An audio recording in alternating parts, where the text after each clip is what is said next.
Hello and welcome to another exciting Blender tutorial. Today we're going to be making pixel art in Blender. Let's do it. First thing we're going to do is select the camera. We're going to go to the camera tab and we're going to switch it from perspective to orthographic. So the difference between that is that with orthographic there is no depth. So everything is always the same size no matter how far away it is from camera. Now one of the tricks with pixel art is to get things to line up right so you get really nice clean pixels. And to do that, we want to keep our camera either looking like straight up and down over the scene or at like a 45-degree angle. We're going to kind of keep it to these like set angles. That should help with the perspective of things to get, shapes to kind of create pixels that look good. So we're going to come over here to the control panel for the camera, and I'm just going to zero out the Y. I'll set the Z to 90 for rotation, and I'll set the X to, I'll go for 45 on the X. When you go to the camera tab, you've got this special orthographic option, orthographic scale, when you have an orthographic camera. And what that does is this is basically your zoom, how close you are, how far away you are. So moving in and out with the camera doesn't actually function the way it normally does with an orthographic perspective. So I'm going to get rid of the light, and I'll get rid of the cube, and I'll keep the camera. And I'm going to create a new collection up here. So I'll click Scene Collection, click the little new collection button, and I'll call this my island. And right here, I'm going to go ahead and go Shift A, and we're going to go for a mesh cylinder. Now I'm going to scale this cylinder up a little bit, and this is going to be like an island mask. Now one of the things that's a really good tip for doing pixel art is to keep your shapes simple. Simple and clear. The clearer they are, the better they'll read later when there's less detail. I'm going to right-click Shade Auto Smooth. And then I'm going to come over to the wrench and I'm going to add a bevel. I'll set my segments to 2, I think. Maybe 1. It's kind of nice having that. And the amount, I'll just bring this down a little bit, maybe to 0.04, something like that. We're also going to create a bit of water. So I'm going to go Shift A, Mesh Plane, and scale up. This plane, I'm going to double click it. I'm going to type Ocean, just so I've named it. And I'll call this a cylinder island. Okay, I'm going to come over to my render tab. Make sure I'm set to Eevee, and we're going to do all this stuff in Eevee. I'm going to turn on my sampling. I'm going to go up to 64 in my viewport. I'll make the viewport have to resolve a little bit more to get the final image, but that's okay. I kind of want extra resolution. You'll see why in a bit.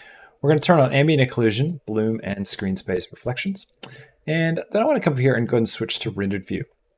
Now we have no lights, no HDR in the scene, so everything's flat. So we're going to grab an HDRI. I'm going to jump over to Polyhaven. So we are in polyhaven.com. And I'm going to just come over here to HDRIs. So I'm just going to click one of these HDRIs and just opens up here. And I just want to go for the download option, and 2K is fine. We don't need anything bigger than that. Once we've got that, we can import it straight into Blender. So in my shader editor, I'm going to switch from object mode, which is for putting materials on objects. I'm going to switch to world because I want to put a material on the world, the sphere that sort of surrounds my space. Now right now you can see it's set to this gray color. You can change this and you'll see it react here. I'm going to go Shift A and type in environment, and I'm going to grab an environment texture. Okay, so I've loaded up that environment texture into this node here just by clicking the file browser and selecting it, and then I'm going to plug the color into the color, and that will create this really nice lighting for me. And you can turn the strength up to stuff here, but we're just going to keep that set to 1 for now. Now the other thing I want to do is darken the outsides of my camera, so I'm just focused on what my camera sees. So I'm going to click on my camera, go to my camera tag, and go to viewport display. And we're going to turn up Passport 2. Now there's a gotcha with this that you really got to be aware of. We're going to be using the real-time compositor. And if you have your Passport 2 turned all the way up to 1, you're going to get a weird error and an artifact in your compositor, at least at this version of Blender. So instead of going all the way to 1, I'm just going to go to 0.99. Okay, so that'll solve it, but just keep that in mind. Okay, I'm going to switch over to my object shader. And I'm going to select the cylinder here, and I might grab the water and bring it down just a little bit so we can see some more of that cylinder. And we're going to click New to create a new material on the cylinder, and I'll call this my island shader. Okay, now what we're going to do is layer up several different things, and we might pause and switch over to the compositor to get the pixelation set up, so we can start to critique the view based on how it's actually looking with our pixelated render. So I'm going to go and turn off all my controls, so it's just a really clean look. And I'm going to take my base color and I'll just bring it down to something that's kind of earthen looking, this reddish color like so. And I'll take my specular all the way down. I think I'm just going to turn that off, and I'll turn my roughness all the way up to 1 for now. Let's take the ocean now. We're going to click New to create a new material. We'll call this Ocean. And with this one, we're going to grab a base color and do something that's very oceany and bright. Now, what can I do next? Let's also go ahead and get a light in here. I'm going to go Shift A, light sun lamp, and I'll just rotate it off to the side, get a little bit of a shadow in here. Let's go ahead and switch the shader editor over to the compositor. There we go. Let's bring this up a little bit. I'm going to take use nodes, and I'll just drag the composite node out so I've got some room. And what we're going to do is start adding things into this pipe to change the way this looks. So also what I need to do is come up here to this little drop-down arrow next to the render tab. And I want to set here, we have compositor, we want to set this to camera or always. I'm just going to set it to camera. Always means you'll always see the effect of the compositor, even if you're outside of the camera. Naturally, camera is just showing you the compositor when you're in the camera. So right now, we're actually seeing everything that our compositor is doing here. Now, bear in mind, not every node works with a real-time compositor. And you'll get this little warning sign. And right here, it's telling us render passes not supported in the viewport compositor. So if we had multiple render passes coming out of here, we wouldn't be able to really view all those and make that work in the real-time compositor. So some nodes have that little warning. So just have a look at that. Make sure you're using nodes that really work. Okay, first thing we're going to do is we're going to create a pixelate node. And we're going to create a scale node. And the scale node, we're going to Shift D to duplicate, so we've got two of these. So this is the basic setup, 2 scales and a pixelate. First scale, we drop it in here, and we're going to drop the size of our image down. So I'm going to go over here, and I'm going to set this to like 0.2. You can see it scales down the whole image, makes it really small. Okay, so we've scaled this thing down. Now we're going to drop the pixelate node in next. This is going to pixelate the image. And now I'm going to scale it back up, and I'm going to set this to render size. This will scale it back up to the final size of my render. Now, you can see I've got some cool pixels. It's looking cool. But one thing to keep in mind with this is this resolution that we're looking at, the number of pixels that we're seeing, is dependent upon the size of the view in my viewport. So if I hold down Control and like zoom in, you can see I'm getting more and more detail. I'm getting basically like the same resolution of pixels. If I pull out, it looks like I've got less pixels to work with. So what we want to do is make sure that we're viewing this at the final render scale all the time. So to do that, I'm going to come up to View, Navigation, and right down here you can see here Zoom Camera 1:1. This will give you a 1:1 size of the actual render output size. So I want to right-click this and add this to Quick Favorites. So I'll just click that right there. And what that's going to do now is whenever I hit the Q key in my viewport, I'll get my Quick Favorites menu. You can see I've added Lock Camera to View in there, but I've also got Zoom Camera 1:1. So if I click that, it's going to zoom. Now this is the actual render size of my image. Now you can see it's bigger than my viewport. If I hit Control Space, it's going to full screen. If I do it again, now I can see the entire image. So this is going to be a little bit tricky. It's hard to kind of get this balance where you're able to actually look at it and see it at the right scale. But keep that in mind. When we're working, we're going to have to look at segments of our image. And when we want to zoom out, we can zoom out and look at it like this. Unless we do a smaller render size. So if you do a smaller output size here. Now to make this a little bit easier, we can actually grab a value node and then plug this value into both of these. And this way we can actually, set this. All right, now there's a few other things we can do to enhance this pixel look. So we go Shift A, Filter, and let's go to the Filter node. This will give us a couple of options. One of these, such as Box Sharpen, you can see is going to sharpen the edges of our pixels. So we can do some cool stuff with this. Some of these here create some really interesting effects. So you can see if we put the place on a little bit, we're going to get a cool, kind of a cool glow effect. If I switch this to Box Sharpen, we could put a little bit of Box Sharpen on. You can see it's going to firm up. So I'll keep these values low. I'll set this to 0.1 and I'll set this to 0.1. And if I box select both these, I can hit M to mute them and you can see the comparison of what it looks like with both. Sometimes Box Sharpen creates some strange colors the way it's working. So we could split this off and grab a hue saturation node, plug this into it, and turn the saturation all the way down to make it basically a black and white image. So we have a look at that. So we get this black and white image. And then what we can do with that is multiply it onto the original source image. So I could take this here,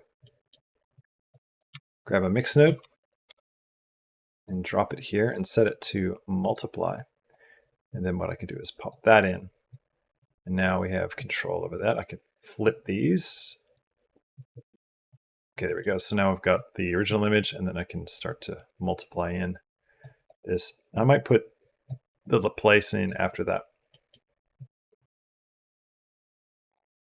We'll darken the image and increase the contrast a little bit, but will give us a bit more control. Okay, I'm pretty happy with this setup right now for our compositor, so I'm going to switch this back to the shader editor. Now I'm going to click on my my little cylinder.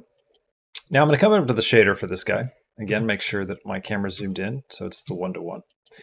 And there's a couple of different things we can do to really enhance the feel of this. First thing is I'm going to make this like a rocky outcrop, right? So I'm going to create some rocky texture that only goes on whatever surface is pointing up. So this is a really good trick for doing this kind of shader. The other thing I want to do is create some banded shading for like where it's dark and light. So let's actually do the banded shading first. So one of the nodes we'll be using for this is called the shader to RGB.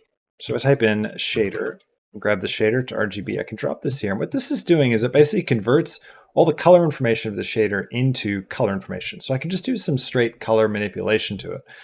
One of the things we can do with that is I can grab a color ramp and I can drop this here and I can set it to constant. And now I'm going to have this ability to create this like hard-edged band wherever the dark and light values of the shader go. So I'm going to move this around and I'll grab a couple of colors. So go, I might click plus, create another one and darken this down even further. You can see when I rotate my sun, it's going to react to these shaders here in a really cool way. Okay, so that's one level, but we want to put in some more here. So I'm going to take this shader, I'm going to Shift D, bring it around. And now I actually want to mix this shader back into this ramped one that we've got. So I'm going to grab a mix shader, drop this here, and I'll plug this in here. And you can see if I turn it all the way up, it's fully shaded. And as I turn it down, it's going to go fully to the other one. So I'm going to just try a mix of the two so I get a bit of both. Now another thing I want to do is add in some texture. So I'm going to add some speckles to this that are kind of like pixels that have just been hand painted in across the whole thing that are sort of not dependent upon the shape of the object. They're sort of like uniform. That can be a really cool effect to help like sell a pixel look. So I'm going to go Shift A and I'm going to grab a noise texture and I'll drop this here. And what we're going to do is we're going to mix this in with this shader. So I'm going to grab another mix shader and I will drop this here. And I will take this factor into this. And then we're going to come over here and grab a color ramp and drop it here. And then I'm going to bring these together. In fact, I'll set this to constant and I'll bring the white back a bit until I start to get a few dots. And then I can turn this scale up like so. And now I can get this nice speckled pattern. Now I can make this whatever I want. So I might take this and I want to mix this in a specific way. So a better way, you can see how it's darkening everything because I'm using black, right? But it's really, overriding it here with the white. And it's really dependent on how much I do this factor. If I actually use this black and white color ramp as the factor, it means that I can create another shader and wherever I've got white, it will mix fully that shader into it. And wherever I have black, it won't mix that shader at all. So it gives me a bit more specific control. So I don't lose the look that I've established up to this point. So I'm going to grab a RGB. Now notice this has a shader input, right? But you can just put a color into it. And Blender will basically just take that color and put it wherever that shader goes. Now, because I want this to be like a rock outcrop, I want to put a bit of a texture pattern, but I just want to put it on the top. So here's another cool technique that we can use for pixel art. What we're going to do is we're going to try to determine where on this object are things pointing straight up and where are they not. So I'm going to come over here and I'm going to grab the geometry node. And this is going to give me information about the geometry this shader is assigned to. And what I want is the normal. So if we have a look at this, if I grab an emission shader, and let's just override everything for a second and plug this straight in. If I take the normal, plug it in here, you can see we get color for where each face is pointing. And what we want is this purple color. Now, why is it purple? Well, think about it as Z is blue, X is red, Y is green. And as those colors mix, depending on the value of the normal of each face or the direction, another way of saying normal, the direction that a face is pointing, it takes those values and it combines them as if they were those colors. So we want to look for everything that has a really strong value in the Z. So if we split this color up, if I go separate X, Y, Z, drop it in, and let's just look at the Z value, you can see that it's white at the top and black everywhere else. We can use this as a mask, right? To mask out what we want and what we don't want. So I'm going to separate out the Z like this, and then I'm going to use that to mix in a new shader. So I'm going to go for a, let's see, I'm going to mix in a color, I think. And I'll use this as the factor.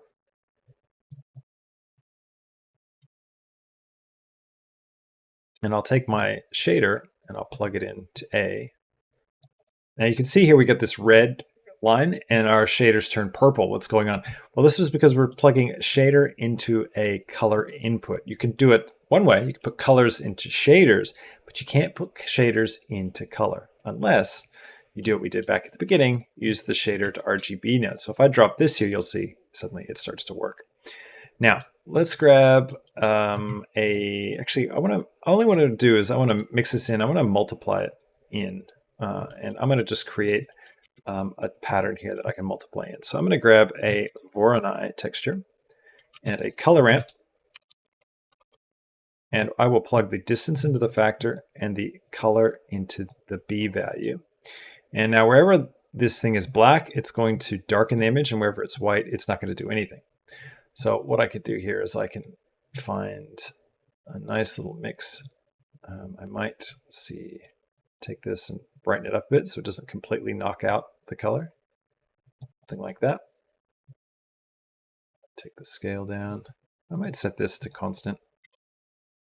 Now I'm going to turn my light up to 10, and I'm noticing that my shading isn't looking right. I've got something backwards, so I'm going to just go over here. I think it's the color ramp. I think I've got the dark values in the wrong angle. So like where the light's hitting is darkest, and I need it to flip it. So I'm just going to move these around and flip them basically. And then, yeah, that looks better. I'm going to adjust these. So now that we got this cool little island thing, what we can do is we can duplicate this around and create a bunch of these guys. So I could Shift D, scale this, create like little platforms like this. Sometimes seeing stamped repeating patterns helps sell a pixel art look. So it's actually pretty cool. I think I might keep it. All right, next up, let's do the water shader. So I'm going to click on the water here. And I'm going to use some transparency for this. So I'm going to come over to the Options tab on the shader itself here. And I'm going to switch the blend mode to alpha blend and the shadow mode to none. All right, so I'm going to set this down to something pretty low, like 0.1, maybe just 0.1. And then what I could do is I just want to isolate it. So I'm going to full stop, focus on it over here. And I've got two in there. That's partly why it's confusing me. I'm going to grab the ocean and put it in its own collection. So I'm going to click on the scene, click this little scene button, come down here and type ocean. And I will drag the ocean into it because we're going to duplicate these a lot and it'll just be a lot cleaner if we don't have to see them all. So I'll just bring this up a bit so that it's like intersecting up here, I think would be cool. And then I'm going to Shift D, Z, Shift D, Z, Shift D, Z, Shift D, Z, Shift D, Z. And then I can take the alpha and just hold down Shift and drag it up till I start to lose those, the bottommost sections down there. Select all of them, Shift D, grab Z, and just create an extra layer of banding.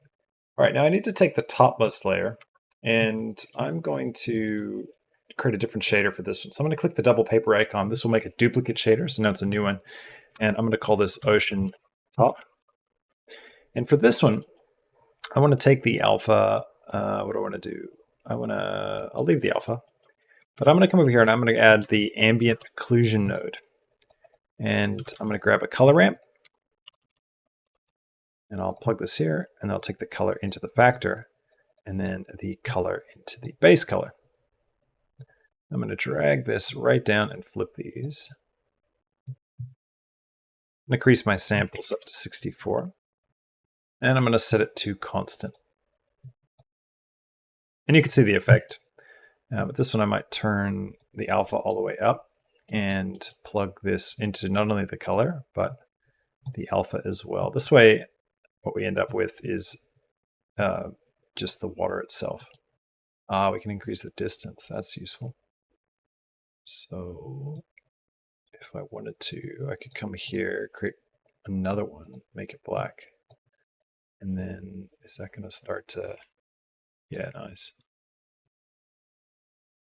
So using the color output and the ambient occlusion node and creating 3 pips, two blacks and one white, and setting them up like this with a distance of 0.5. And I've got only local ticked on, but that doesn't matter. We can get this really nice edging effect where the water is kind of hitting the ground. Now we could probably have a second one. So come here and Shift D to duplicate, and then do a mix color. And I could set this from mix to something like add, and that will actually just increase the white values.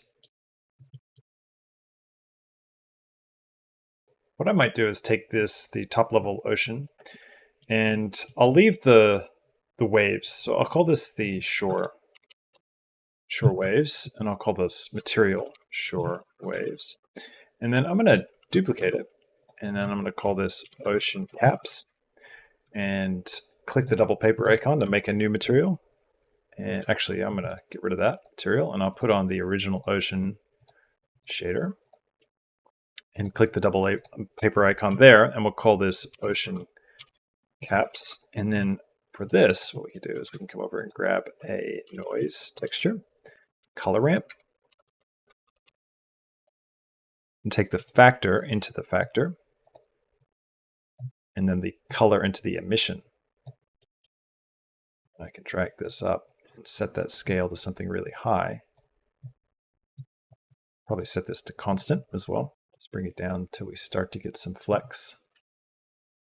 Okay, now another cool thing we could do is add in gradients. So gradients are really great for pixel art. So I'm going to grab the rock material that we've got for our base structures, and just bring this up so we can see it a bit better.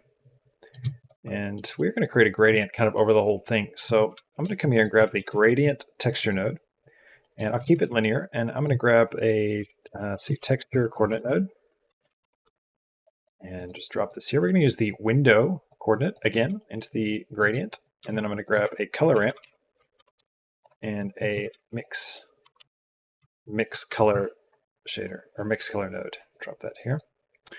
And what I want to do is take the color of the gradient texture into the factor of this color ramp, and then plug this into the B. Okay, and now I'm going to set this to multiply, so that means the white value won't do anything. It'll just be this dark value that affects things. And I'm going to turn it right up, and I will bring this down so we can see it a little bit better. Now you can see how it creates this gradient across the whole surface. So now what I want to do is grab a mapping node and drop it here. Now I can adjust the angle of this using the Z rotation. So I'm going to adjust it. I might make this -90 so it's bottom to top. I can pull this back a bit, sharpen it up some. And I just want to get it so I get like a nice touch of the gradient through the whole thing. We're going to back it off. And I'll take the factor down a bit. And then I'm going to take from black, I'm actually going to give it a blue color. Again, with this color scheme that we've got going. Oh, that's nice. Shifting it to a bit of a purple. We can do the same thing with the water. So I can grab we would probably want to do this on, which one? On the ocean shore waves, ocean caps. Yeah, ocean caps would be good. So I can come over here and I can grab this setup. Copy. Go to ocean caps. Jump to the shader. Control V to paste. And we're going to have to convert this. So shader to RGB. Drop this here. Now this is going to connect. Now shader RGB does kill the alpha. So I don't want to do this. Maybe I don't want to do that. We're going to do it the other way around. We'll leave it a shader. And we'll go mix shader. Drop this here. And we'll plug this in as an alternate shader. This time I'll take it off purple, I think, and go for just like a darker blue is my goal. That's pretty good. And the top, we can actually use this as well. I make this more of a bright. Now at the moment where we have this set up, if we do a render, if I go render image, let it render, can see it looks pretty good, but the image is really small. You can see this boundary is the size of my 1920 1080. Now this is perfectly fine. You could just take the image like this and scale it up for whatever use case you have, and that'll preserve your pixels. But if you want to scale up natively in Blender, what we need to do is actually come over here. We need to change the order of this stuff a little bit. So we need to take the pixelate and have it happen at the end after we do all the effects and then scale things back up. So we want to do these effects on the small version. So if we just bypass these and plug this into here and this into here, and then we bring the scale and the pixelate over, we want to take pixelate, plug that in, and then plug that into the image. And then if we render that, you'll see it still looks the same. It's still doing that scale thing. We actually need to use a different scale here. Instead of render size, we need to set this to relative. And then, see, I've already got this working. Come over here and you take the value that you put into the first scale, and you want to put it into a math node set to divide, and you want to have 1 being divided by whatever this number is. And the result of that will give you the right inverse scale to use. So I can plug this value into the X and Y. That will scale it back up, right? So it looks a little different in our viewport when we do it this way, but when you do the render image, it'll actually turn out the way you're expecting. So that's just a slight discrepancy between the way the viewport works and the way the final render works. So if you just want to get that up to the right size with your final render, that's how you would do it. Well, I hope you found this tutorial really helpful and you enjoyed it. Please hit that like button if you did, and don't forget to subscribe to the channel to get more content like this. Special thanks to all the supporters on Patreon and everybody who's joined on YouTube. Thanks for making tutorials like this happen. I really appreciate you so much. Now, if you want to get the full uncut version of this, it's gone for about 2 hours long, and I go into a lot of extra detail. If you want to end up in this final image like this, head over to the Patreon. You can join at any level to get access to that uncut version of this tutorial, or you can join on YouTube at the All Access Pass level or higher, and you get access to tons of uncut tutorials. So if you like extra content, that's where you can go. Thanks for watching, and I will catch you in the next one. Till then, see you later. Bye.